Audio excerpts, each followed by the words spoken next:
também a grande investigação sobre pedofilia na Igreja Católica, que fez com que o Vaticano reconhecesse pedofilia de sacerdotes pela primeira vez Aqui no no Brasil. Brasil? É a primeira vez que isso acontece, isso até citado no... Isso que eu queria saber, como que chega para você isso? Você tem um cheiro do que está acontecendo e vai atrás, se aprofunda? Rogério, não há um único dia investigação. onde eu não receba pelo menos 10 denúncias. Ah, é? Da mais diversa assim, qualidade, algumas consistentes, outras não. Eu até me sinto frustrado porque eu não consigo contemplar toda essa demanda. Por que isso acontece? Porque no nosso país as pessoas não confiam totalmente nas nossas instituições, o que é muito triste. Claro que tem aí grandes promotores, tem grandes juízes, jornalista não é juiz, jornalista não é promotor. Mas é muito comum a população procurar um jornalista para resolver déficits de justiça. Nós somos um país profundamente injusto, principalmente se você sofre e padece da desigualdade social, desigualdade econômica, né? É uma história muito ampla essa. Mas eu sou muito procurado. Eu imagino. Então, não há um dia onde eu não recebo. Se eu abrir para você as minhas redes sociais e for aqui no Instagram, você vai ver a quantidade. Mensagem. E eu fico triste por causa disso, porque eu não consigo atender a toda essa demanda. E como você entendeu? faz uma triagem? Eu fico orgulhoso porque as pessoas confiam em mim. A triagem é pelo grau da importância, mas também muitas vezes eu estou no meio de uma matéria, não consigo dar atenção, e aquela denúncia que está chegando, ela depende de uma ação rápida, e eu não consigo atender a isso. É difícil isso, porque você tem que abrir mão de muita coisa que é muito importante. Eu sou muito grato pela confiança que as pessoas têm em mim e muito frustrado por não conseguir atender a todos aqueles que me procuram. Esse da Igreja Católica, os casos chegou através de uma denúncia anônima de que havia um abuso contra coroinhas na cidade de Arapiraca, no interior do estado de Alagoas. E me falaram, inclusive, da possibilidade de ter um vídeo. Eu fui para Arapiraca, descobri que esse vídeo de fato existia, mostrava ali um monsenhor, a figura mais poderosa da cidade, uma cidade de bom porte, no interior de Alagoas, numa relação sexual com um menor de idade. Com a investigação, nós descobrimos que essa relação sexual não era consentida.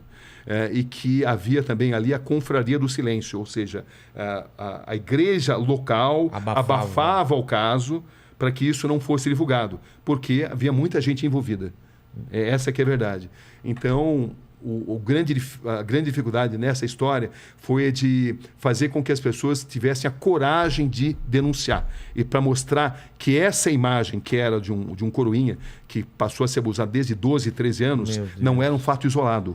E que não se tratava de um ato sexual consentido. Entendi. Um ato homossexual consentido, onde não caberia nenhum tipo de reportagem, porque a gente não faz reportagem sobre vida pessoal das pessoas. Entendi. Isso se tornou vida pessoal de indivíduos.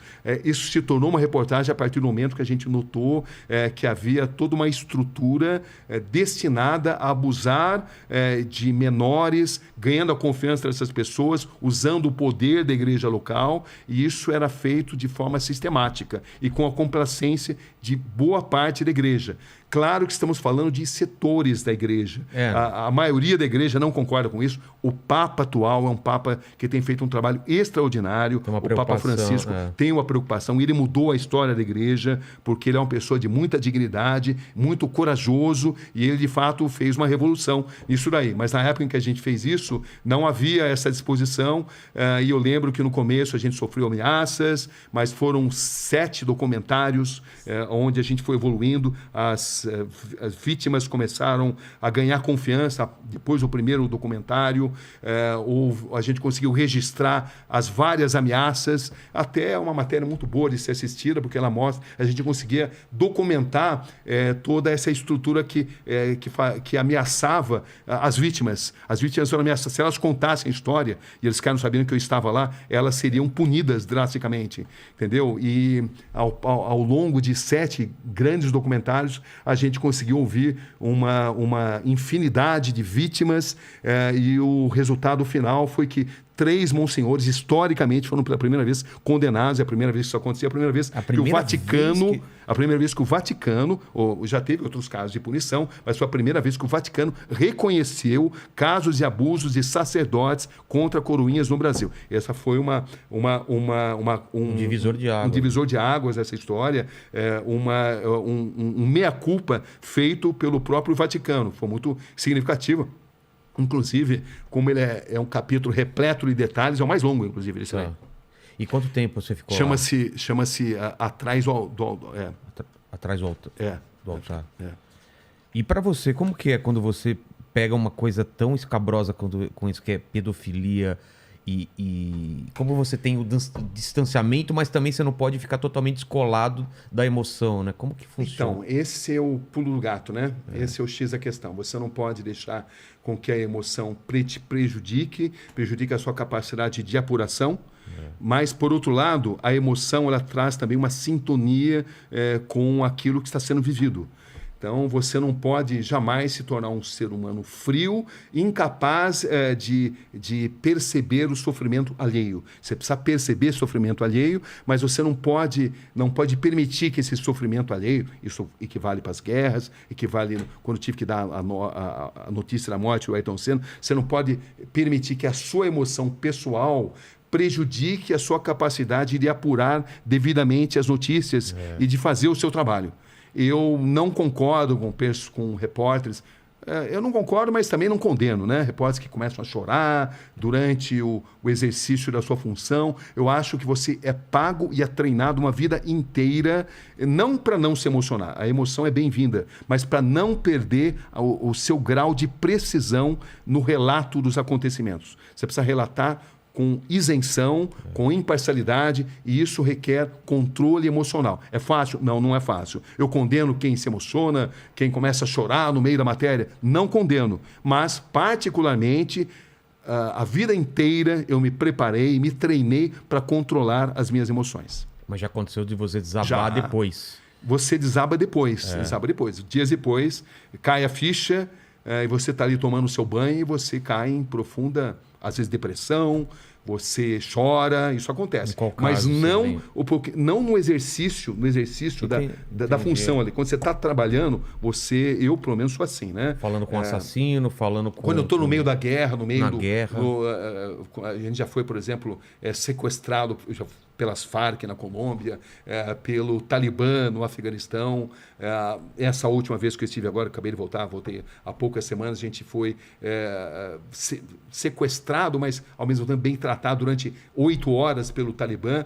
E em 96, a gente tinha filmado uma vila que tinha sido dizimada pelo Talibã, porque os moradores tinham dado comida para os inimigos do Talibã, uma vila persa. Sim. E a gente foi interceptado. E na saída, eles fizeram toda a menção, queriam... No meio do caminho, pegaram no meio do caminho. A gente fez todas as imagens, a vila persa sendo totalmente dizimada, e na saída a gente foi interceptado pelo Talibã, eles fizeram toda a menção que iam nos executar. Era eu e o cinegrafista Sherman Costa. Vocês tinham um tradutor? A gente tinha um tradutor de pastum, eu sabia, mas o fato de eu saber falar algumas palavras em pastum fez com que eu ganhasse uma simpatia e fez com que eu convencesse aqueles guerrilheiros a trazerem o comandante que falava inglês. Aí com o inglês eu pude me comunicar com eles e aí eu o convenci que a gente tinha se perdido, que não era exatamente verdade, mas a gente acabou até recebendo um banquete deles. É? Mas como que bate em você quando o cara fala a gente vai te executar? Porque olha, eles não falaram vamos executar, mas eles apontaram a arma pra gente. Algumas imagens a gente até conseguiu fazer disso. Eles acharam que vocês estavam fazendo o quê? Eles achavam que a gente tinha filmado toda a vila persa e que a gente fosse americano e que estava tentando exatamente denegrir a imagem do Talibã. Entendi. Entendeu? Então, o fato de saber falar algumas palavras em pastum, misturado com árabe. Falei sarrafi brasileiro, Habara Nasta. Falei, sou jornalista brasileiro, não tem problema. Neymar. Não sou, Neymar na época não, né? Porque, na época, mas eu sempre carreguei comigo, porque isso era 96, né? Então, Neymar ainda... 96, quem que era do Brasil famoso? Romário, pô. Romário? Careca, isso, exatamente, Careca já tinha até agora. Era o Romário mesmo. Romário que tinha se consagrado. Romário e Bebeto, né? Que tinham se consagrado 2 anos antes na Copa do Mundo. Mas, enfim...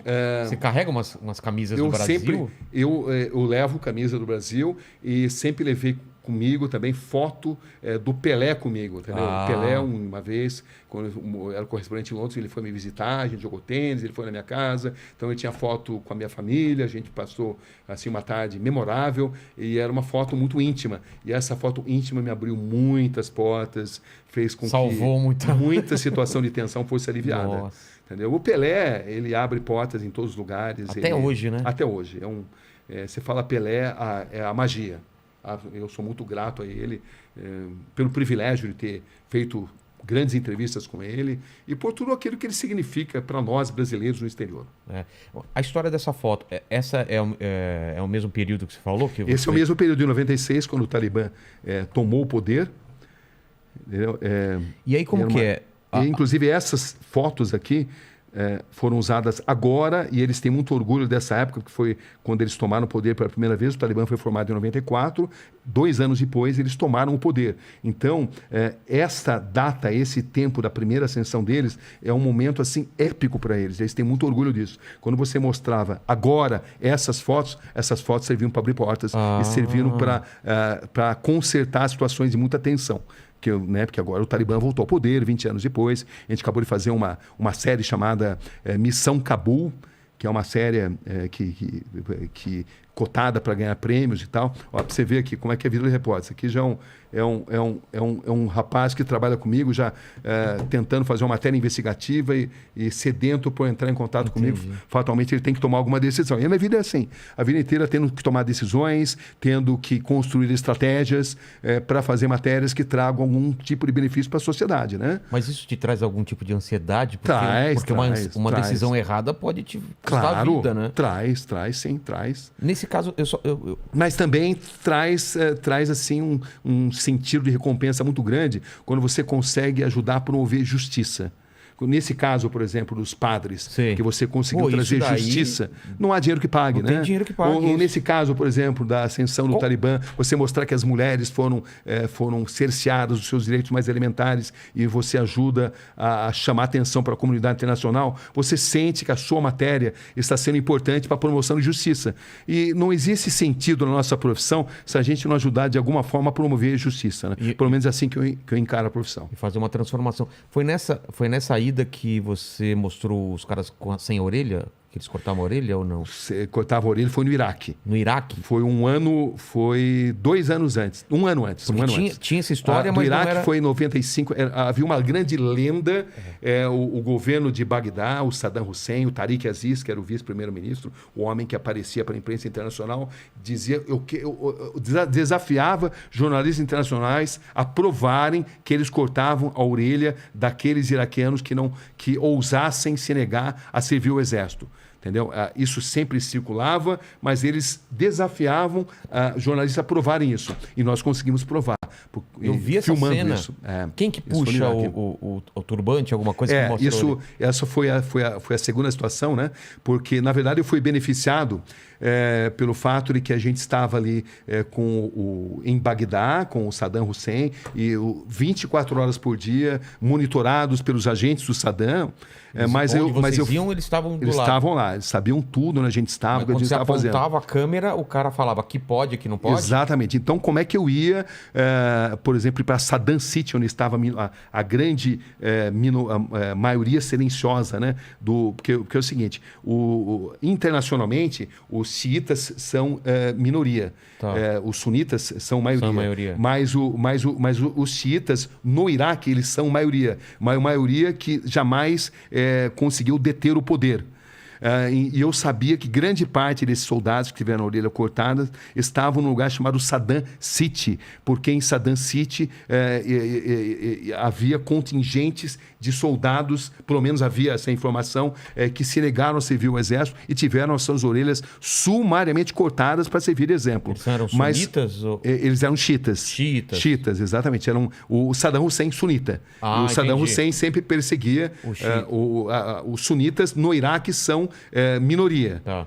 Entendeu? Mas eles sempre tiveram muito próximos do poder.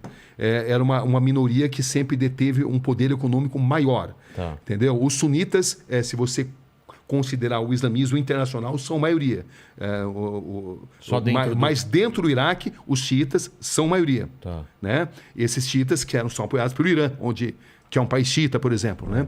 Bom, mas enfim, e a gente tinha que ir para Saddam City, onde estavam os soldados. Eu sabia que haveria uma grande chance. Mas como é que eu ia fazer para ir sendo seguido dia e noite pelos soldados do Saddam Hussein? Aí como é que eu consegui? Ficamos sabendo que havia chegado assim um grupo de jornalistas americanos. E não havia agentes suficientes para monitorar americanos e brasileiros.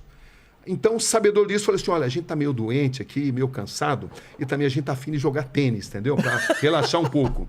Então, a gente vai num outro hotel que tem quadra de tênis, e lá a gente vai jogar tênis, tá bom? Tudo bem? Então, eles até gostaram, porque eles não teriam como seguir a gente e os americanos ao mesmo tempo. Então, o que eu fiz? Eu e o cinegrafista Fernando Pelégio, que era o cinegrafista que estava comigo lá, a gente botou a câmera dentro de uma raqueteira de tênis e fomos para esse hotel onde havia uma quadra de tênis. Tá. Entendeu? Então vocês foram realmente para o hotel. Fomos para esse hotel. Tá. Chegamos até simular ir para a quadra de tênis. Quando a gente se sentiu seguro... Não tem ninguém seguindo. A gente tratou de identificar um motorista que eu tinha informação que fazia ponto ali naquele hotel. Entendeu? Que era o Hotel Sulemânia. Meu coração já está acelerado só de você contar essa história. Né? Porque o que acontece é que a gente entrou no primeiro... mas a gente se enganou, não era o motorista indicado, a gente tinha se enganado. E esse motorista, ao invés de levar a gente para Saddam City, ele levou a gente para o Ministério da Informação. Pô. Aí no Ministério da Informação, o que você queria para Saddam City? Não, eu falei, Saddam City não. A gente queria ir para o Ministério da Informação do Saddam, entendeu? A gente queria vir para cá justamente. Entendeu? A cidade, né? Deu um migué ali, eles acreditaram e tal. Aí a gente voltou para lá. Quando voltamos para lá... Pro primeiro hotel? O primeiro hotel onde a gente ia jogar tênis. Tá. Entendeu? E aí nesse hotel eu consegui finalmente achar um motorista que eu tinha indicação, que falava inglês, era jovem e que tinha insatisfações em relação ao regime e que estaria disposto a assumir o risco. Precisaria ser alguém que é disposto a assumir o risco. Descoberto, morto, né? Exatamente. Então eu acabei descobrindo esse motorista e ele nos levou para Saddam City. Só que levar no Saddam City, eu lembro que a gente levou pedrada, porque estrangeiros eram mal vistos ali, mas o fato é que uma hora depois de a gente ter chegado lá, a gente conseguiu finalmente descobrir um soldado que teve a orelha cortada. Eu fiz a entrevista, ele contou pormenorizadamente por que a orelha tinha sido cortada sem anestesia, justamente porque ele não tinha servido o exército. E aí, para você ver como é que são as coisas, né? A imagem que você viu, que a gente estava na confluência do Rio Tigre e Eufrates. 3 dias depois... Não é desse dia. Não é desse dia. Outro dia soldado. depois, a gente estava na confluência e eu notei que tinha ali o barqueiro que não tirava o turbante de jeito nenhum. Aí eu cheguei nele lá e eu falei, fiz um sinal, a hora que o tradutor, que era ligado ao regime do Saddam Hussein, estava distante, entendeu? Porque a gente foi para o meio do rio, e o tradutor ficou lá. Eu falei que eu precisava fazer uma passagem e o barco não cabia mais gente. Entendeu não? Porque o tradutor era deles, né? E aí, meio por sinais, eu expliquei para ele contar a história. E aí ele tirou o turbante, contou a história. Eu tive que traduzir depois. E aí era a história da mesma coisa. Mesma coisa. Não quis servir. Não quis servir o exército, a orelha foi cortada, não teve anestesia. E a família passou a ser perseguida. E o mais interessante é que eu lembro entrevistando o Tariq Aziz, o vice-primeiro-ministro, ele falou assim, eu desafio você a encontrar essas pessoas. Onde estão essas pessoas? Mas eu não podia falar, eu acabei de filmar. Porque se eu falasse isso, eles iriam revistar, confiscar. E eu queria ainda ir para a cidade, arrasá-la pelas armas químicas do Saddam Hussein. Claro. Só que essa cidade arrasada pelas armas químicas do Saddam Hussein estavam no norte do Iraque. Sei. E você não consegue entrar, você não conseguia na época entrar no norte do Iraque, no Kurdistão, pelo próprio Iraque, porque os agentes do Saddam Hussein não deixavam. O que você tinha que fazer? Você tinha que sair do Iraque, ir para a Jordânia, da Jordânia ir para a Turquia, e da Turquia você conseguia, ali pelo sul da Turquia, lá por Diyarbakir, que é um grande reduto, né, ali dos curdos, você conseguia entrar por ali numa área que era mais monitorada pelos curdos do que pelos próprios agentes do Saddam. Mas para você entrar ali, você precisava de um visto Mas ali eu tive uma grande sorte. Repórter precisa ter sorte também. Estavam programadas eleições em Bagdá. Eleições, você vê? Eleições em Bagdá, né? Com o Saddam Hussein, né? Você acha? Já sabe o resultado. Né? Conversa na carochinha, né? Mas ia ter ali o teatrinho deles. Os caras lá assim, tá bom, o cara joga fora aqui. Você não vota no Saddam, você vai pro paredão, né? Exatamente assim. Mas enfim, mas o fato de eleições, eu falei assim, olha, eu preciso, o seguinte, a gente já tem um bom material, e a gente precisa ir para a Jordânia, porque a gente precisa mandar o material pela Jordânia, mas só que eu quero voltar aqui para cobrir eleições, porque eu fiquei sabendo que eu precisaria de um visto. E aí eu falei, eu vou voltar aqui 2 semanas para cobrir as eleições. Aí eles me deram um visto. Aí eu não voltei para cobrir as eleições. Eu fui. E valia lá para cima também. Aí valia lá para cima também. Você vê, é uma coisa até interessante, né? Porque valia para cima, mas não era os agentes do Saddam Hussein, eram uma dessas coisas loucas.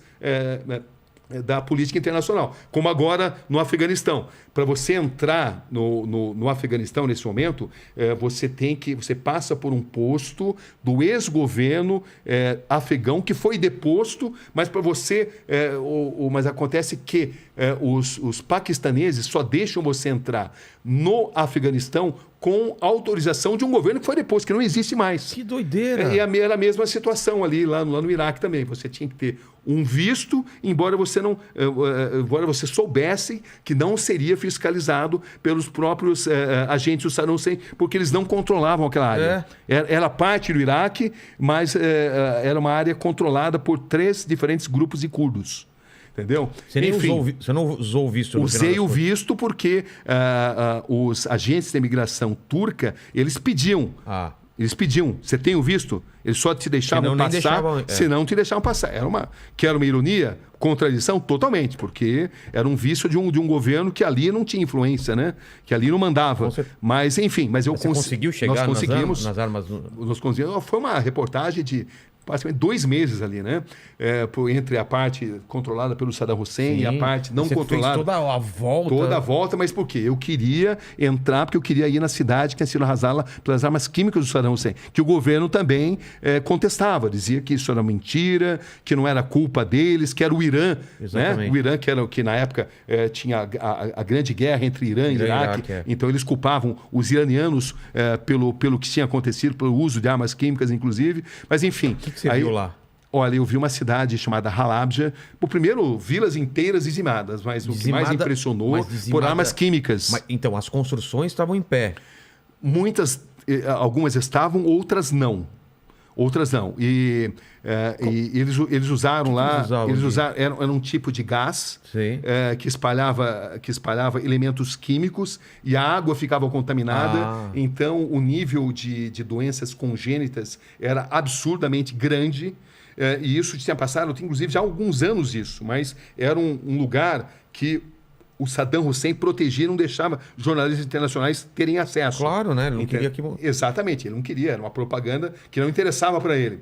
Então, eu encontrei uma cidade ainda arrasada e com a população doente e com pessoas totalmente deformadas, crianças totalmente deformadas, com a pele deformada pelo uso de armas químicas. E foi uma das experiências mais... Isso? Falaram. Esse é um dos principais capítulos desse livro também, né? Que impressionante isso. E a gente, ao mesmo tempo, o Saddam tinha franco-atiradores ali, agentes que entravam ali e tentavam fiscalizar o que estava acontecendo e matavam estrangeiros. Entendeu? Então a gente tinha que correr esse risco. Vocês também. Eram os únicos e também lá? na época também havia o Estado Islâmico dava os seus primeiros passos. Entendi. Entendeu? Então era uma área muito tensa. E além disso havia uma guerra entre os curdos, diferentes facções de curdos. O PKK, que são os curdos comunistas, que são um grande problema para a Turquia. Até hoje, né? O Abdullah Öcalan, que é o grande líder que está preso até hoje, porque eles representam um grande problema para a Turquia, porque existem curdos em 5 nações e é o maior povo sem nação que existe na humanidade nesse momento. Isso é um grande problema para a Turquia. E para o Saddam Hussein também, sempre foram um grande problema. Mas os próprios curdos, eles sempre guerrearam entre eles. Entendi. Eram diferentes facções. Uma um pouco mais próxima do Saddam Você Hussein, estava no meio outra de nem um tanto. tiroteio lá. Sem dúvida. Foi um dos Mas tinha muito... momentos mais críticos. E também o que aconteceu é o seguinte, quando a gente cobriu essa briga de facções curdas, e o que acontecia? Você não podia nem avançar e nem retroceder por causa dessa batalha. Claro. O que acontece? O Kurdistão é uma zona profundamente montanhosa. E as guerras acontecem de uma montanha a outra. Então, uma guerrilha, um exército, os Peshmergas, né, como eles são conhecidos ali, eles atiram na outra montanha. E à noite faz muito, muito frio. E você não pode acender uma fogueira para se aquecer, porque senão você vai se tornar um alvo visível. Então, foi uma experiência assim, incrivelmente marcante. Porque você tinha muitos fatores ali, né? Você fugia do Saddam Hussein, você fugia dos disparos de Katyusha, né? Que é isso? Katyusha são os mísseis, um míssil de médio alcance muito comum nessa área. E muitas armas brasileiras, os tanques Cascavel, que foram vendidos a rodo para o Saddam Hussein, depois usados pelos curdos, né? E você cobria também essas guerras, e eram guerras em lugares repletos de cavernas, onde você passava muito frio, onde você via muita gente morrendo, e esses guerrilheiros, o PKK, por exemplo, a gente teve acesso a um grupo de meninas que tinham apenas 11 anos e elas eram totalmente condicionadas a matar os seus inimigos, e elas eram assim, sofriam um processo de lavagem cerebral, e elas não treinadas a não ter atração pelo sexo oposto, a se explodirem, como o Hamas. Eu também tive a oportunidade de entrevistar homens bomba, né?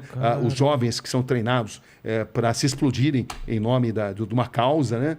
Então, são experiências que assim, impressionaram muito. E, nesse caso, era muito difícil porque a gente foi dado como perdido de guerra. Por quê? Porque a gente não podia nem retroceder e nem avançar, porque a gente estava no meio de uma guerra. E não tinha como a gente passar informação. É isso que eu ia falar. Você perdeu contato com a Globo. Na época... exatamente. Era Globo? Na época, essa época, a segunda vez que eu estive foi pela Globo, né? Tá. Perto da invasão Como vocês se comunicavam? A gente se comunicava na época via telefone, porque não tinha celular, né? Você não telefone tinha... fixo. Exatamente, telefone fixo. Mas a gente ficou incomunicável. A gente não conseguia se comunicar. Então, as pessoas não sabiam o que estava acontecendo com a gente, né? Mas foi uma das matérias mais impressionantes, uma das melhores que eu já fiz. E você escutava à noite explosão, aqueles traços que a gente vê de míssil à noite... Olha, é uma matéria que vale a pena ver, ela está no YouTube hoje em dia, tudo que aconteceu na história da humanidade está muito relacionado também com esses momentos, né? Então, não só dessa cobertura no Iraque, como também a cobertura no Afeganistão.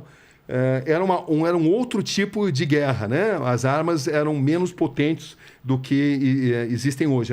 Era uma guerra onde ainda você conseguia enxergar os olhos do inimigo, como a gente dizia, né? Entendi. Porque você ia na linha de frente, você tinha que escolher. Você queria cobrir a guerra do seu hotel ou você queria estar na linha de frente. A gente sempre optou por estar na linha de frente com algum tipo de segurança, né? Porque ali a gente viu o que de fato acontecia.